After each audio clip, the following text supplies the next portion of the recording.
And one would have thought, for example, that this was the period for rapprochement, particularly with the new administration in Syria, which administration was already beginning to say that we are going to normalize our relationship with Israel. One would have thought that that would be the direction that the entire Middle East region would take towards Israel.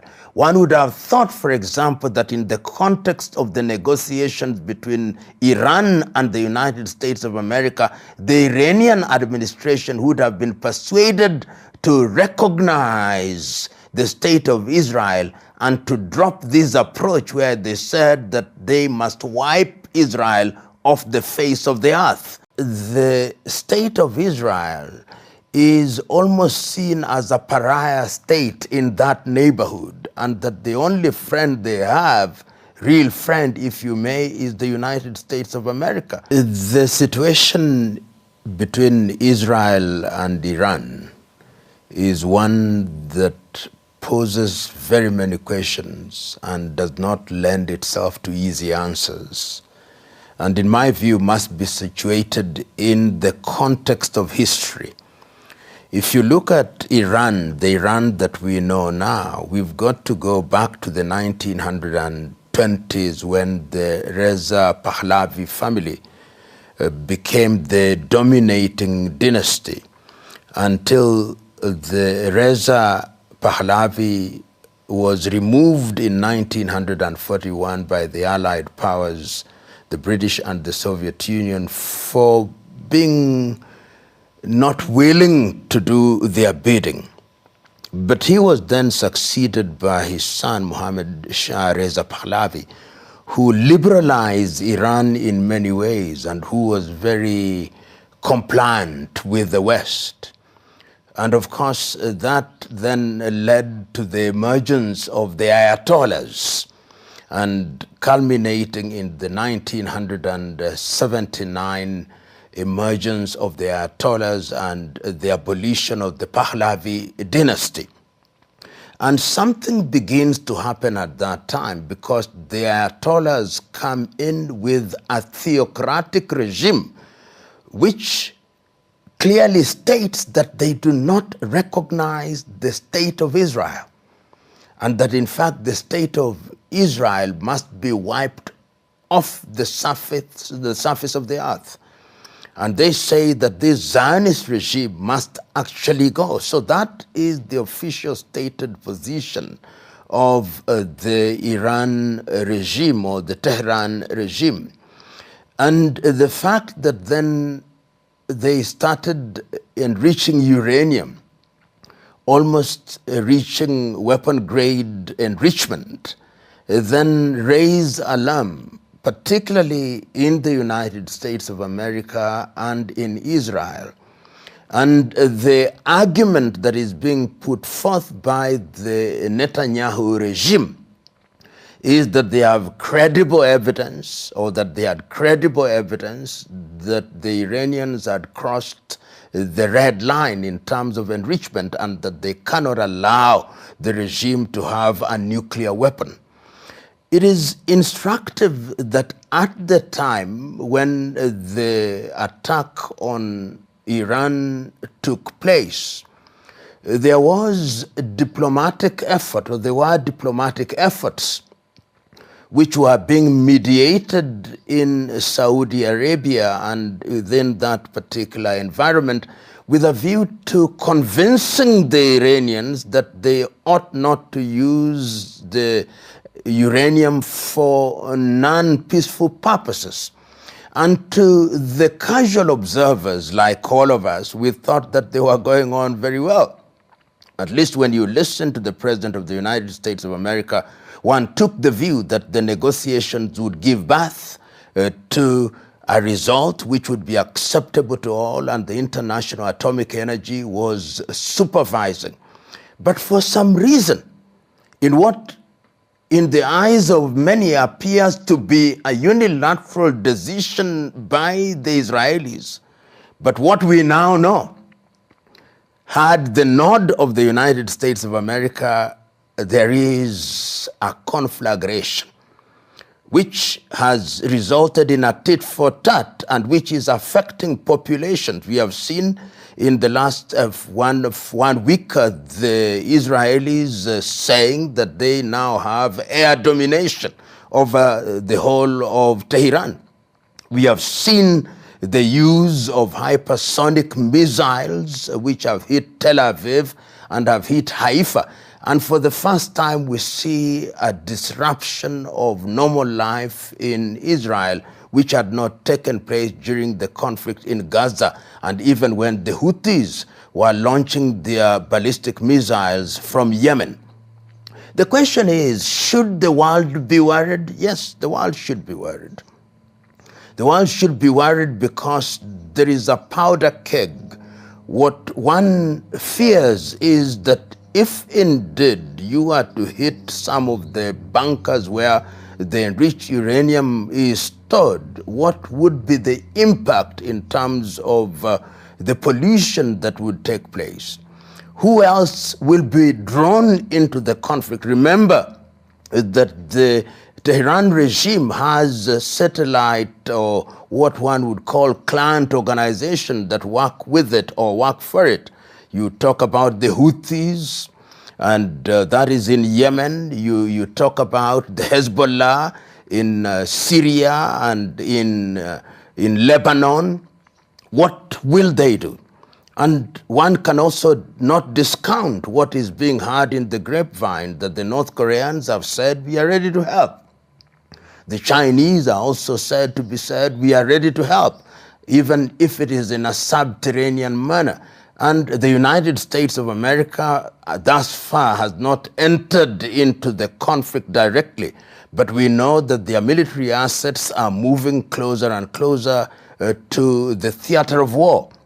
So if those are the early signs of a war that is big, of course, I'm one who is slow to use the term world war, but there are those who are already saying that these are the early signs of a third world war. But I would be much more hesitant because one can see that there are voices in different parts of the world that are calling on Israel and calling on Iran to step back and ask themselves what value is going to be achieved if the conflagration continues in the manner that it is.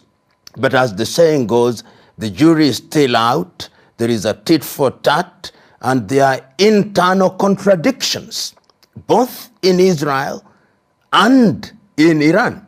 In Iran, there are segments of the population who are anti the theocratic regime of the Ayatollahs, and they possibly think that this is an opportunity for regime change.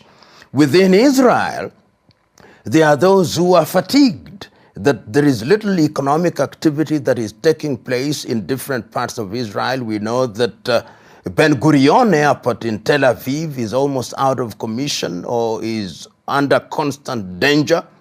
A number of airlines are no longer flying to Tel Aviv. So all these factors conjoined is sending an unequivocal message to the players that diplomacy should be given its pride of place. As to whether that will happen is another debate. But I would want to imagine, as other commentators are saying, that it is critical that the United States of America enters into the arena of diplomacy because they had initiated these negotiations, that if indeed they did so, then there would be a ceasefire, and that would create an environment where the parties who are actively in the theater of war would reassess their positions going forward. You know, it is a very complex situation. I have had an argument being put forth that the Iranians were going on with enrichment, all the negotiations notwithstanding, that the Iranians were not responding to the ultimatum that was given by the United States of America, and the President of the United States of America has actually said we gave them 60 days, and is on the 61st day that we saw Israel do what they did. And further, it is also being said that they were engaged in proxy activities through the Houthis and even through Hezbollah. So what changed? I think a number of things changed, but as one must always do, is to look at the history of it. What is the history of it? That there are geopolitical reasons why the United States of America, which until a few years ago has been the hegemon, would want to ensure that it does not lose its foothold in that region, and that they would not allow a regime which they consider to be rogue in Tehran to have a military that has in its arsenal a nuclear device. So I think that when all these things were assessed, the Israelis must have received the green light. You go and test the waters. And it is also possible that the Israelis, when they entered into this arena, did not imagine that the response would be like it is. And right now, it is, as Shakespeare once said, that they have waded so deep into blood that to go forth is as tedious as to go back. And they find themselves between the devil and the deep blue sea in a catch-22 situation. The question is, what do you do? And that is why I think, therefore, that the voice, for example, of the United Nations, for whatever it is worth, because the United Nations now has become such a weak organization whose resolutions are honored in breach, and other players that are interested in this particular situation. So there are many moving parts in this particular situation. And those parts are such as to send danger signs to America and to Israel, and they could wait no more. But we cannot forget that there are other activities that are going on in the world. One cannot forget that there is activity between Russia and Ukraine. One cannot forget that there are activities within the Middle East, as it is called now. One cannot forget that there is a rising power in China, and that all these factors are also making the United States a little bit worried, and they do not want a clan state, if one may, of a side that is not their own. And remember, at one time, Benjamin Netanyahu is on record as saying that Israel is the largest warship for the United States of America in the Middle East. It is a stationary warship from which you can launch many things and neutralize enemies, real or perceived. And I think that their own assessment must have told them that even internally, the Ayatollahs are very weak, and to weaken them now would lead to a regime change. I think there is appetite for diplomacy in the region. There is fatigue. The populations are tired. And we know that the Russian administration, led by Vladimir Putin, has a soft heart for the Iranian administration. We know that the Chinese have a soft heart for the Iranian administration. We also are aware that the North Koreans have a soft heart for the Iranian administration. If soft-heartedness is equal to being allies, then they are in that region. But we also know, on the other hand, that the state of Israel is almost seen as a pariah state in that neighborhood, and that the only friend they have, real friend, if you may, is the United States of America. Because even Europe has been sending very clear messages to Europe, particularly the Portuguese have spoken, the Spaniards have spoken, the French not as loudly as they should. The Germans have historical baggages, so they can't speak about and against Israel. And they are sending one message: don't fight wars on too many fronts. You are fighting in Gaza, you are fighting the Houthis, you are fighting Hezbollah in Lebanon, you are fighting everybody. You can't do this on too many fronts. Whether those messages, blatant and subtle, are being listened to is a totally different debate. But I think that there is the danger which is being seen by the international community. Already we have seen the impact of this particular conflict on the price of oil. And when you talk about the price of oil, everybody is affected. And we also know that that is a very busy area for shipping, so that in terms of the economic impact, the insurance companies all over Europe are beginning to suffer, and the international value chain and food chain, if you may, is being disrupted. So for all those reasons, you can see that there is appetite to ensure that there is a diplomatic solution. You can see the Saudis are making their voices heard, the Qataris are making their voices heard, and all reasonable commentators are sending one clear message: really, let's not continue with this. It can't be resolved otherwise. The situation in the Middle East, and particularly in the context of what is happening now, is dicey. And it is true that from a military perspective, at the end of this particular exercise, when and if there is a ceasefire, commentators will say, but Israel has won anyway. But it is Pyrrhic victory. The cost of that victory, in my view, will be too high. Too high in what sense? Too high because you live in a neighborhood where everybody wants to strangle you. You live in a neighborhood where you cannot do business with your immediate neighbors. And that is not the kind of neighborhood that one wants. It is already a tough neighborhood, even without the war. But remember now that you have a neighborhood where your internal population, you have Hamas, whether you have killed all their leaders, children and women and families have been wiped out, and they exist for only one reason: revenge. You now have an extended enemy outside 1,000 kilometers away in Iran. You have enemies in Yemen. You have enemies in Saudi Arabia. So it will be, as I've already indicated, a Pyrrhic victory whose cost is too much.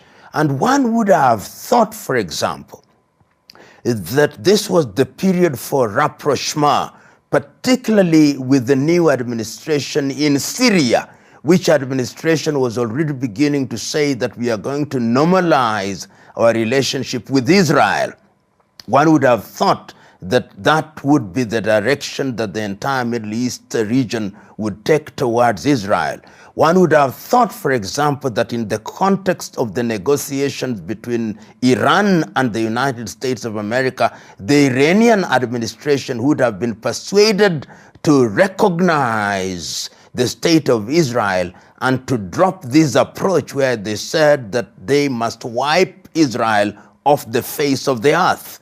So all those things only tell me one thing: that the cost of victory, however defined by whichever side, is too expensive and will create an environment which will live with us for generations and generations. When you listen, and I'm a keen listener of both Western press and Western commentators, and on the other side, the Eastern, and there is one thing that must always be remembered, that the conceptual West always drives the narrative. The major news outlets that are listened to by most of the world, whether it is Bloomberg or CNN, or Radio France, or Radio Deutsche Welle, or Sky, or BBC, have only one narrative, and that narrative is that they are good and bad guys, and that we are the good guys. We are the ones who should define morality for the world, What we say is good, what we say is bad is bad. So when we say that the Russians are bad, then the world should simply say, yes, sir, yes, madam, they are bad, very bad. But they have short and selective memories, because they must remember, in the case of Russia, for example, that in 1990 they say not an inch more. But they have now conveniently forgotten that. They have forgotten it in their spaces of power, in their analysis, in their writings, and they now ask the question, well, where was it written? So they drive the narrative.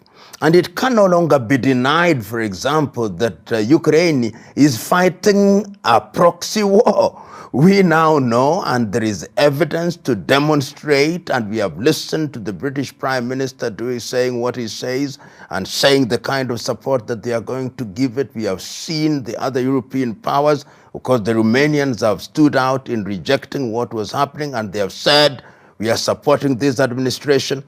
And I have no doubt in my mind that they share intelligence with the Ukrainians. So all those factors must be seen in the historical context, that the world from a Western perspective was always bad guys and good guys, and they are the good guys. And of course, if you don't play ball, then you are the bad guys. Israel, on the other hand, must be seen in the context of the Balfour Agreements in 1900s. And you remember, somebody once said that all the problems of the world are actually traceable to the British.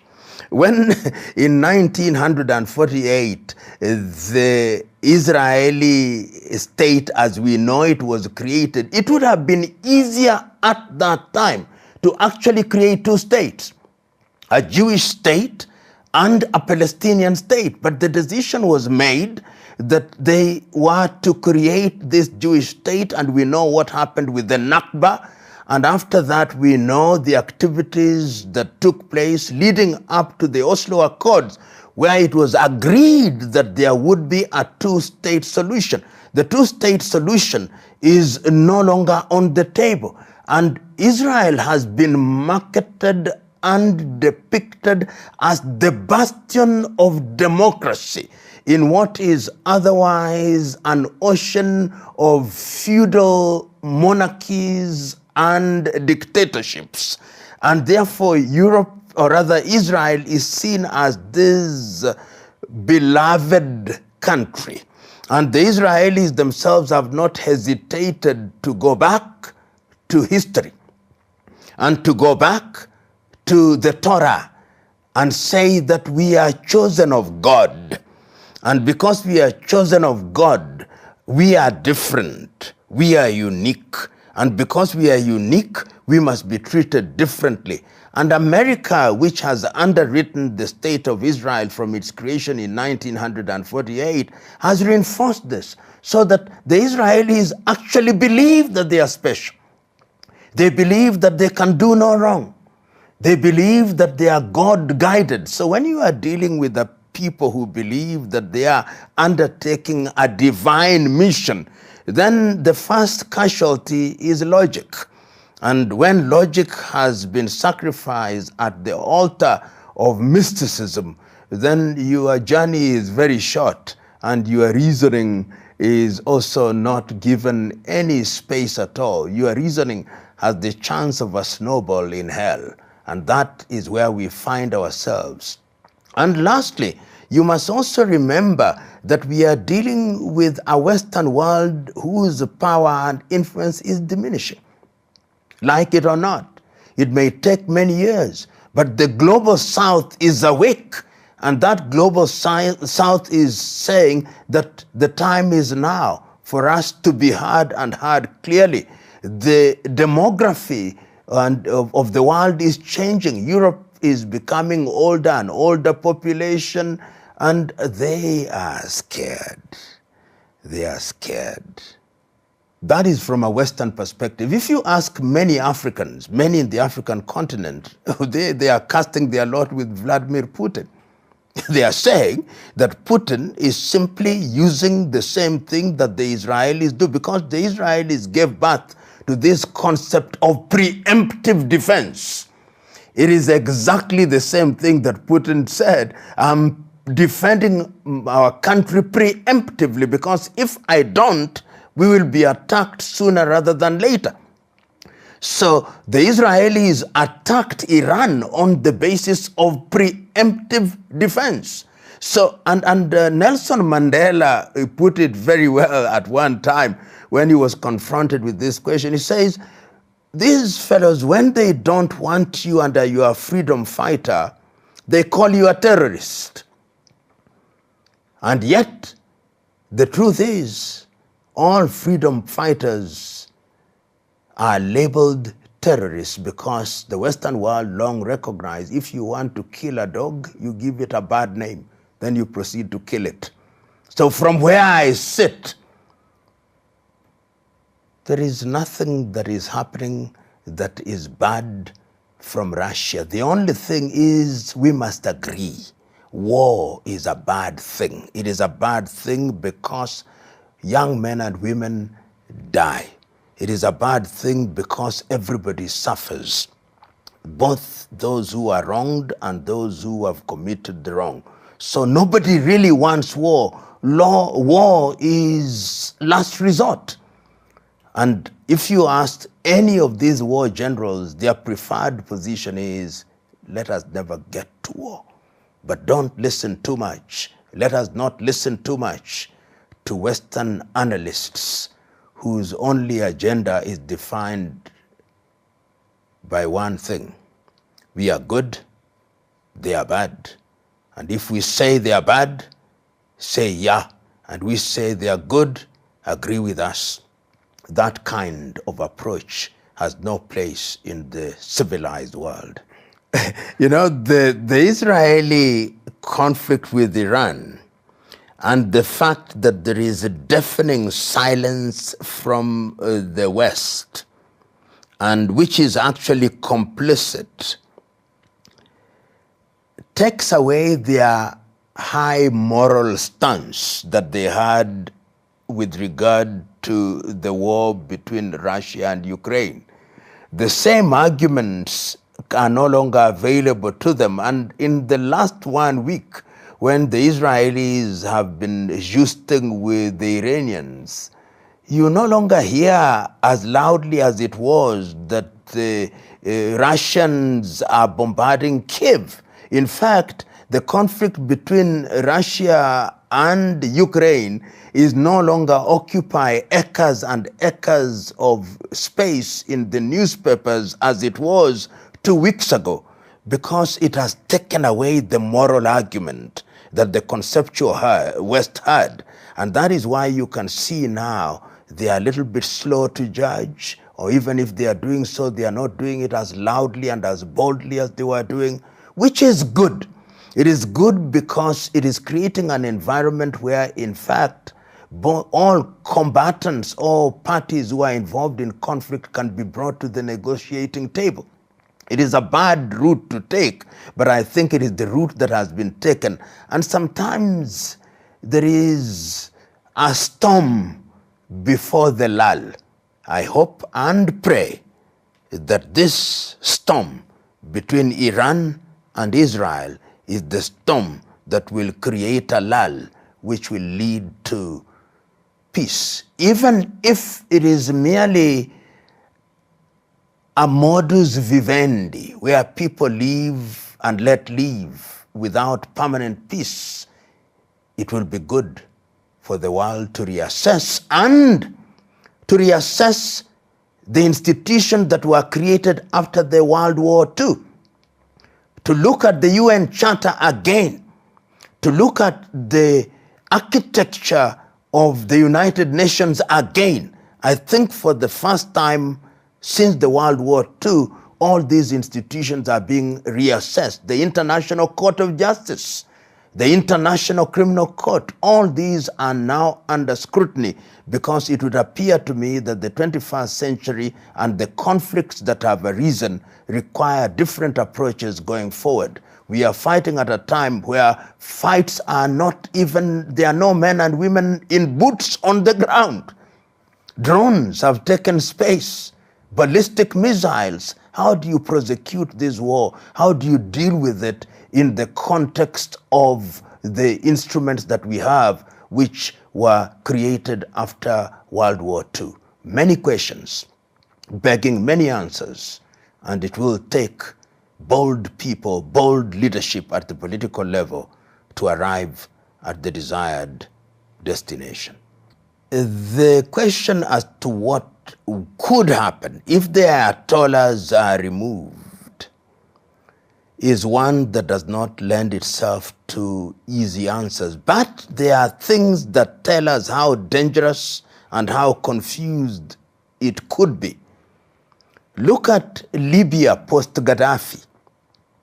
One would have thought that after Gaddafi, then Libya would be El Dorado, the land of gold. We now know and see the confusion.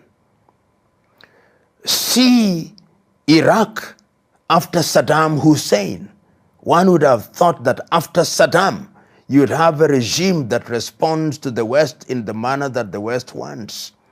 See Syria after Assad, and look at the situation. There may be stability in and around Damascus, but what about the rest of Syria? And I dare say that Iran could be a lot more complex, because you have people who are inclined toward the theocratic regime, which is Shia Muslim of their own kind. There are people who are remnants of the Pahlavi dynasty. And all these factors which we thought were dead were possibly in a state of comatose. And if they arise and they are armed, we could see in Iran a civil war. We could see in Iran what we are seeing in Afghanistan. Those are the possibilities, those are the scenarios that lend themselves to being taken into consideration if the Ayatollahs were to leave the scene.